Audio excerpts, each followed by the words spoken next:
Malmenée, dominée plus d'une mi-temps et battue, la vieille dame l'a été le mardi dernier par le Paris Saint-Germain au Parc des Princes dans une ambiance de folie, avec un duo Neymar-Mbappé qui a régalé entre autres durant ce match de gala. 2-1, score final pour le bal d'entrée de nos Parisiens. Entrée en matière donc réussie pour le PSG. Le club de la capitale parisienne va-t-il enchaîner et poursuivre un sans faute en phase de groupe de la Ligue des Champions? On le saura très bientôt et cela devra passer par un déplacement victorieux en Israël du côté du Maccabi Haïfa qui a déjà perdu un match contre Benfica pour son entrée en matière et qui compte 0 points dans ce groupe H. Alors, ce mercredi 14 septembre 2022, le Maccabi Haïfa reçoit l'Armada parisienne à 19h GMT, soit 21h heure de France. On ne va pas se mentir, le Maccabi Haïfa est le petit poussé de ce groupe. Le PSG n'a pas le droit de trembler, encore moins de se louper dans ce match qui lui tend les bras, à condition de respecter et le jeu et l'adversaire en marquant autant de fois que possible. Alors, quel groupe pour affronter le Maccabi Haïfa? On sait que Presnel Kimpembe, blessé, est le grand perdant de la semaine, en ce sens que le Français concède le pénalty qui donne l'opportunité à l'équipe brestoise de recoller au score. Quelques minutes plus tard, il est l'auteur d'un tacle appuyé qui aurait pu le voir être expulsé et sur lequel il se claque par la même occasion.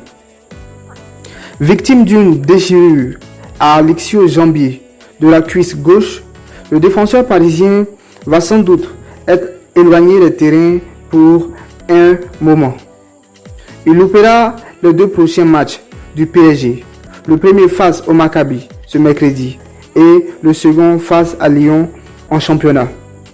Sans oublier qu'il pourrait également manquer la dernière trêve internationale avant la Coupe du Monde avec les Bleus.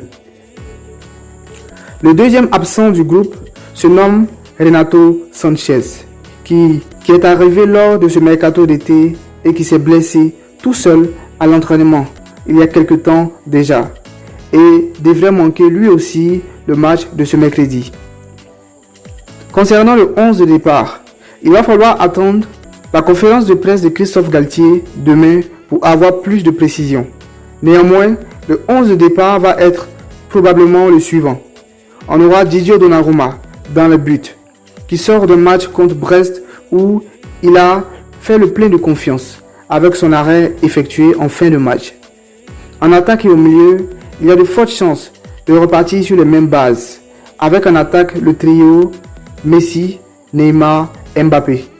Au milieu, on aura certainement le duo Verratti-Vitinha, même si l'un des deux pourrait être substitué par Carlos Soler, Fabien Ruiz et même Danilo.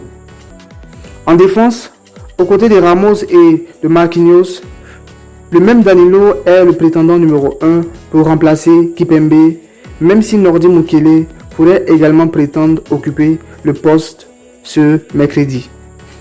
Sinon, au niveau des pistons, Hakimi et Mendes sont favoris, même si Bernat pourrait également débuter à la place de Mendes. Voilà les gars pour la composition probable de ce mercredi. C'est ici que la vidéo prend fin. On n'oublie pas de liker et de s'abonner.